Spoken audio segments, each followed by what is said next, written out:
Cool. I'm just very eager to sing praises for such a wonderful performance.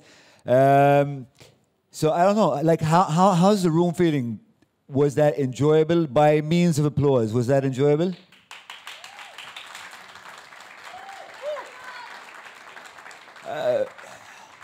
Personally, I very inspired by this. Simone, I'm so happy you exist. So let's start with a bit of a broad question for Simone. Like you could have taken the story anywhere, you know, it was quite the task was quite a broad one, but you chose kind of to focus on these two very, you know, average, unremarkable social climbers and this group of ancillary characters that most of them are quite pathetic and unlikable. Why did you go there instead of like rich gangsters and big persona politicians? Because they've had enough airtime, I think. So, and it's actually not where the seed of action starts, really. That's the pinnacle. I mean, I said this at the beginning when I hadn't even written anything and I didn't even know where it was going to go. And it's the first thing I told the cast as well, that the play is about the bottom part of the iceberg, because we always kind of, in the media and in our literature and history, we're always focused way too much, I think, on the very, very tip of the iceberg, which is there. I mean, you can't ignore it. But I think very, very conveniently, we often forget what's at the base, because the iceberg is way more hidden below water than it is exposed. And I think one of the reasons why we do that is because we are at the bottom of the iceberg. So by acknowledging that, it takes a bit of a looking in the mirror process, and most of us don't want to do it, I think. Yeah, it's obviously very difficult. I think there's that part where you're talking about how we look once at sunrise, I guess, you know, so like how ugly everyone looks, because that's when reality actually hits you. How long was this process of writing? Right, well, it depends what you mean with writing, because writing, like sitting at a laptop, was pretty short. But the conception of it, the research, I think it took about a year, because it was part of a European project. And with another 4 playwrights from different countries, we were all writing about the same theme, but obviously different ways. So from the moment the project started till when I had a script in hand, I think a year had passed. I traveled a couple of times to meet with the other playwrights. We used to meet in Austria, in Graz. It was very refreshing and depressing to hear what they were writing about. One, because we were kind of all writing the same thing without having discussed it. So that was refreshing, that, okay, it's not just us. It was depressing because it's not just us either, you know. So were all the writers that you spoke about concerned about high-level corruption in relation to? Yes. I mean, in different ways, because obviously the stories that the 5 of us kind of took, it spanned from present-day concerns to stories in the past of their country's history, and futuristic as well. So we, like between us, we kind of covered the whole spectrum. But I think, generally speaking, we were all sort of orbiting around the same thing. I mean, yes, this idea of fuel was sort of the starting point, and some of us took it literally, some of us took it metaphorically. But we were kind of saying the same thing in different ways, I think. Chris, I was very sympathetic to your character. I really empathized with her a lot. Really felt the struggle. How do you feel about your character? Do you feel she's like a struggling, potentially heroic character? Yeah, I mean, part of what this woman went through is very common, actually. But it's not really seen, you know, as in the struggles with motherhood, especially that part, and trying to manage work and whatever her situation of work, but let's not go into that for now, and her family life. I think that mostly it is not seen because she's carrying this burden on her own. I mean, literally, she could only open up to the woman in the street, not even a friend. Because obviously she's supposed to kind of give the image that everything is okay with her life and you just keep on going, you know, when she's at the meeting, at work. And then there was the other thing that at this point in her life, this is not a woman who is always, you know, out there waving banners and doing this kind of stuff. But at that point in her life, she felt she should, you know, not follow the flock. She wanted to make her own decision on what she thought was right. And all of a sudden, all this shit, you know, came up. Because it's true, most of the time the system doesn't let you make your own decision based on your own principles. And that's where even her husband couldn't even understand. So, yeah, she had a lot of struggles on many different levels. And, well, she did give up at the end, in the beginning. Yeah. Did she? Yeah. I will explore this kind of her decision-making process later with you because I'm very interested in how you see it. Do you have kids? Yes, two. Okay, so you really understand this character a lot. Yeah. Moritz, congratulations. Thank you. Some of the imagery is really gonna stay with a lot of people tonight. I thought the part of the wolf was just. It was like that, like one violin that comes into the symphony and it's perfect and just ties everything in. Obviously, the part of the explosion shocked me, and I had already read the script, and it's like, oh fuck, you know. So well done. But I wanted to ask, which of the once you read the text, which of those themes did you find most compelling, and how did you go about then representing them in a visual way? I think this, for me, was quite a novelty. I worked with Simone already for Repubblica, but this time, the fact that I was not only the light designer, but I was the movement director, it really allowed me to be there in the process from the beginning. So I started, yes, by reading the script, and usually when I work in a project, I just have some ideas, I note them down. But those visuals really came through the process. So really came through all the, I don't know, exercises and kind of tasks that we all did together.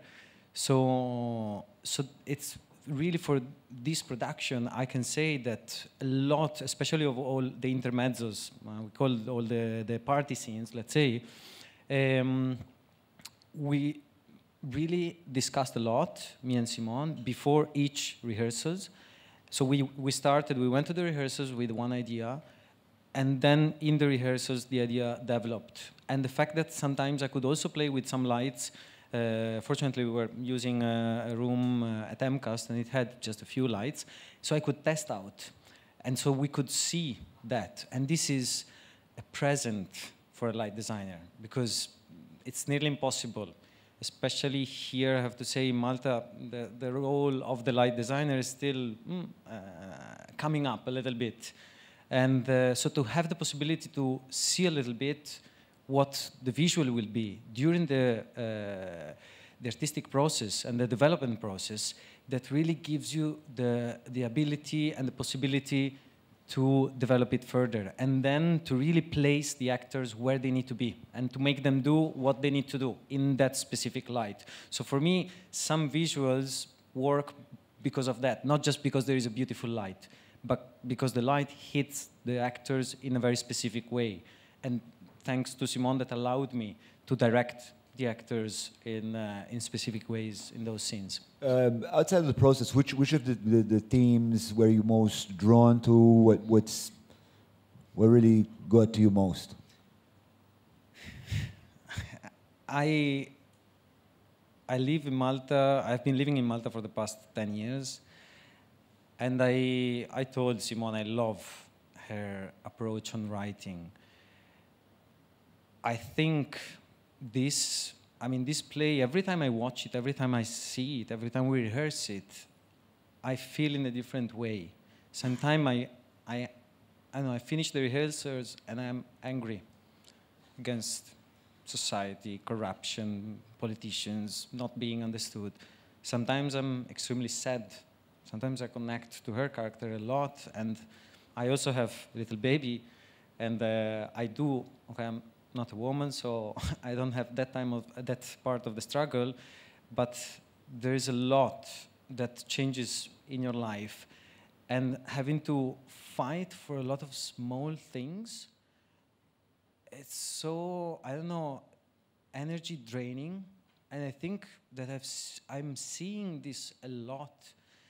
I'm seeing this here in Malta, but maybe because I moved to Malta when I started a new chapter of my life. So which was the baby? I started more of a, I don't know, full-time job, regular. I moved away from Venice. I grew up in Venice. So I have a lot of friends here. But for example, this thing about the loneliness, I do feel a lot this sometimes in this island. And I always wondered, is this the place, or is it, again, a new chapter of my life? And so this idea of being surrounded by people but feeling lonely, I think this is one of the strongest things that I really think when I watch this play. And that's, sometimes I feel angry about that, sometimes I feel sad, sometimes I feel hopeless, or yes, this is... Yeah, I think the play really puts that into perspective. I really felt like the characters or the group, everyone was kind of like anesthetized and walking around in their own little daydream, and everyone's like pretty confused about who they are and what they should do. And that is, I think, where the lonely... And that's very true for Maltese society, I feel, unfortunately, for some of us. And I think that's what kind of, I don't know, I see that. I don't know if that's what you see as well. Simone, are wolves and sheep the two most pervasive animals in Maltese society? And which one of the two would you rather be, and why?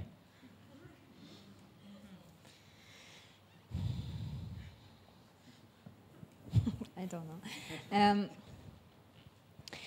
Well, I mean, if we really wanted to kind of go in the natural world, sort of, I think one of the reasons why these two animals are sort of chosen is because metaphorically, over and over, at least in our Western literature and in our Western reading of things, we've kind of put them in a place where they have become symbolic for a lot of other things other than who they really are. But I am sure that if we really had to study animal behavior, I'm sure the sense of ganging on something, following something, I'm sure it exists in other types of animals. So I think that's important to highlight.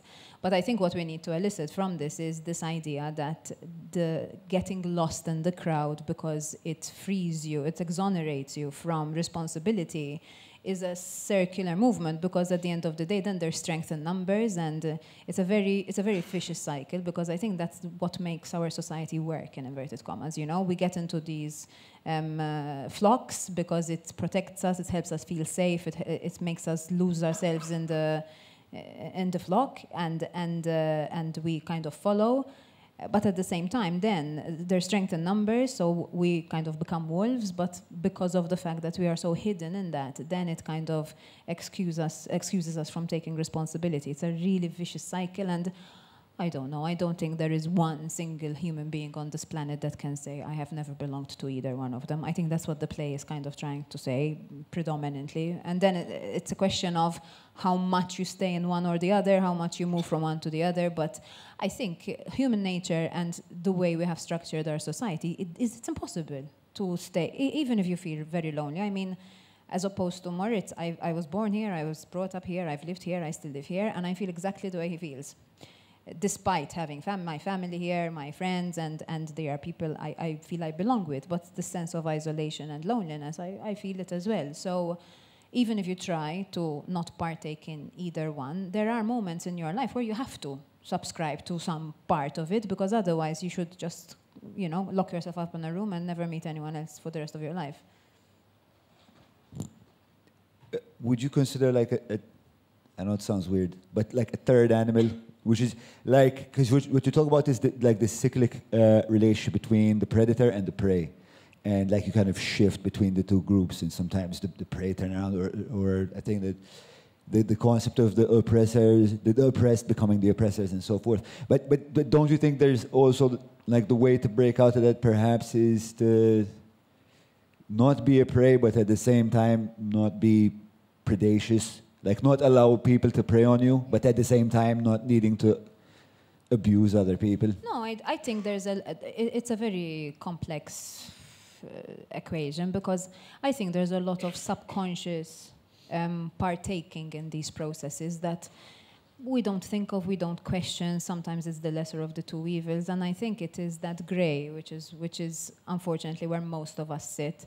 And I think this idea of trying to step out of it, I'm not saying it can't happen, but most of the time it happens in bursts, and I think it's also an act of rebellion, unfortunately. It's considered to be an act of rebellion, and it shouldn't. It should be the thing we aspire to, I guess, but it's not convenient. Yeah, in fact, you have the non-binary character. That's kind of that. Okay, more fun, easier question. I'll start with you, Chris. Who's your favorite character and why? Wait. I think my husband. I wanted to punch him. I don't know, he's a bit funny. No, I think he's he's a bit of a comic relief sometimes, you know. He's right now I'm not analyzing characters. I'm just saying that his lines, his character, they have a certain positive. Even his relationship with my mother, it has a certain positive effect on the story. I mean, because you can see that he's harmless. He's one of these guys, the harmless ones. But yet, he's still, you know, in his little world, he's still putting a lot of pressure on his wife to go against her principles, to do something she feels very strongly that she shouldn't do. I mean, in his softness, you know, he's being very pushy at the end of the day. But it's kind of interesting because we have a lot of these people around us, you know. Yeah. There's a very interesting concept. The vein. You. She's just telling us about. Yes. And so, Moore, what about you? I'm thinking about how to answer this. I joke with Simone, and I think that she was a genius in casting. Like, I love how each character and each actor, let's say, really fit their own character. If I need to say emotionally, especially in the last couple of weeks, I connected a lot to her character, to Kristjana's character. And again, maybe it's because I'm going through very similar moments with me, my wife, and having to juggle a lot of things with work and our baby. Well, she's growing now. I can say that I love Jean and his hip movements. And but I really think that like each character stands out for different reasons. I love the scene of Paul when he's doing the architect here. I loved Magda tonight. I think she was amazing, especially in this scene. And it's like, I told someone in the past couple of weeks, it's like opening my window in Santa Venera and just peeping out and seeing all my neighbors. And I don't know, it's so real. They are caricature. But I feel we are all in life. We are all, in a way, caricature. And I think that is really, I don't know, a genius in that. So I don't think I have a favorite character. I attach to each character according to the different scenes, though. Yeah, you have to answer this too, huh? I think the chorus, actually, as a collective, is my favorite. It was my favorite to write. It was the funnest to write as well. And it's the cheekiest as well, you know? I think it's what they're saying is, I hope, it's daring while being sarcastic with a smile, because I think, I don't know, but I feel like we are sort of slowly moving towards a point now where you know, direct action maybe is not always working. Absolute passivity is not working either. So sometimes staying somewhere in the middle and kind of saying, this is it, kind of, and like, if you want to take this, take it. If not, not. Is something that I'm seeing over and over again, which I sometimes think it's a bit of a survival technique, because otherwise, you know, I mean, if you're passive and you don't want to think about anything, you know, ignorance is bliss. But if you are aware and you're kind of looking around you and you're not liking things that you're saying, I mean, it can very easily take you in a very dark place. So I think that is kind of the playful way to survive what is not playful at all, kind of, you know. And this was fun to write as well. So. Yeah, definitely. It was wild. I mean, especially in the intro, like, it really hits you and it really sets the mood. And it really does capture the spirit of what you're saying. Okay, final two questions. So, does your character do the right choice of being self-serving rather than sacrificial? Did you see her take the glasses? Yes or no? Sorry? Did you see her take the glasses at the end? Yes or no? We don't know. Did I see her take the glasses? At the end. At the end. Uh-huh. At the end, one of the characters in the chorus, he offers the glasses to her, the sunglasses. Yeah? But we don't know what happens then. I assumed that she did. Damn. We don't The assumptions are the mother of all fuck-ups. I don't know what the people thought about that. Maybe did she take the glasses? Did she take the glasses? Shit, I won't sleep. Okay. So, the final questions for Simone. What's next for you and for Lupu Nagħġa? Well, Lupu Nagħġa has another 8 performances. But not just locally, right? At the moment, yes. I mean, it's been translated into English already, and there are some theaters across Europe who have asked to read it. It's a much more complex system in other theaters, kind of, to get something like this done, because it's not a very easy play to kind of say, oh, yes, let's do this. So it generates a lot of interest for reading. When it comes to producing, I mean, just looking at the script, you've seen it, and so on. So it's quite complex. So, but there's that. At the same time, I'm also in contact with the other playwrights. I think I am the 3rd out of the 5 playwrights whose play has actually premiered. There are another 2. I don't know. I mean, I don't really like to plan, to be honest. This is how we see you. Okay. Last one is, how do you... And for me, sorry, I want to sleep. Sorry? Sleep for like a week, and then that's what's next for me. Okay. So no party after this? Yes. Okay, Next week. That would have been a terrible decision. So, okay, last question is, it goes to the 3 of you. How do you hope that the audience feels once they're done watching the play?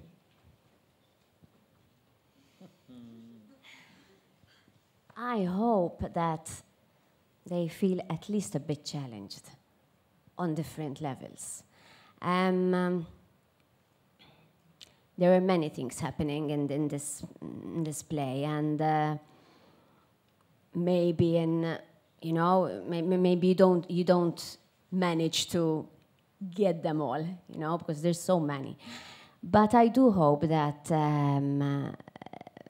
at least a few things, you know, just remain there, annoying you. So you want people to feel disturbed? Well, not disturbed exactly, but I want them to feel, I want them to think. I think that's what I want. I would like them to think further. We're not telling them what to think, but yes, but reflecting upon it, yes, I think that would be very good. And for you, more, what are you hoping to impart through your work? So, I actually, when you asked the question before, I was going to say as well, I really hope people will think. This is a place in your face, but it's not.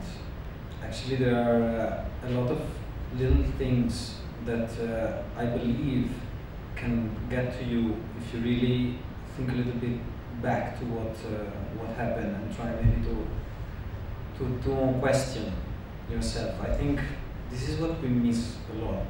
We are scared to question ourselves, and we need that kind of certainty. I'm on the right side, I'm doing the right thing, but I don't know, are you, are we? So I think it's important to question that, and I think this play is always doing that to me every time I watch it, so I hope that it's doing that to everybody who's watching it. So yeah. I think mission, for me, mission accomplished. Thank you. Good. I don't really like to prescribe what people should think or feel. I think my target, my aim was to write it first and get it done, which was no mean feat, because it's, I mean, you can imagine, you can only imagine kind of how complex a process like this, just because it's a lot of people, it's a large-scale process, it's a lot of movement, a lot of things. So to me, it's always about coming to this moment and having obviously given our best and trying to sort of really get what we wanted to say in the clearest manner possible. But I think, which is kind of the point that we're making, you know, that perspectives and everything is in constant flux. So I can sit here and really aim at wanting the audience to think or feel in a certain way, and I will promise you that they will take it somewhere that I didn't even expect. So I kind of prefer the adventure of finding out, because I'm curious. So, and I'm sure we're going to find out what everyone thinks at the bar. Okay, so Simone, Moritz, Chris, thank you very much for your time. You guys, thank you very much for hanging on. Did they get to ask questions? They do get to ask questions? Do you have questions? Because Simone has your answers. All of them. Okay, on that very noisy note, thank you very much. You've been a wonderful audience. Good night. Well done, man.